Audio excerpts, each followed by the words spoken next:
Citéal est une solution médicamenteuse moussante, indiquée dans le nettoyage des affections de la peau et des muqueuses, infectées ou à risque d'infection. C'est une solution antiseptique de faible activité contenant trois principes actifs: le diiscétionate d'hexamidine, le gluconate de chlorhexidine et le chlorocrésol.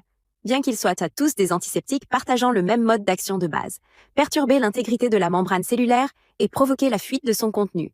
Cette association est justifiée par une synergie d'action. Elle permet d'élargir le spectre antimicrobien, de pallier la faible activité de l'un sur certains germes et de garantir une efficacité persistante même en présence de matières organiques, pu, sérum. Posologie. Une ou deux applications par jour pendant 7 à 10 jours.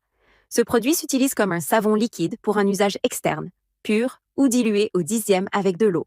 Non dilué, Citéal s'utilise pur en badigeonnage sur de petites lésions, puis doit être rincé abondamment à l'eau. Dilué.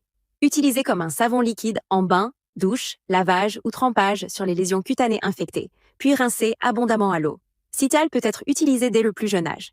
Elle convient à l'adulte, l'adolescent et l'enfant, nouveau-né et prématuré inclus. En cas d'allergie aux substances actives ou à l'un des autres composants. L'administration dans l'oreille, dans les yeux, pour l'antisepsie avant prélèvement ou acte chirurgical, ou encore pour la désinfection du matériel médico-chirurgical. La solution Citéal est contre-indiquée. L'hexamidine et la chlorhexidine sont des agents antiseptiques cationiques, ce qui les rend incompatibles avec les savons ordinaires, qui sont anioniques. Lors du mélange, les charges opposées s'attirent et forment des complexes ioniques insolubles, précipités, diminuant l'activité des antiseptiques. Il est préférable d'éviter l'utilisation de Citéal pendant la grossesse, car son innocuité n'est pas formellement établie.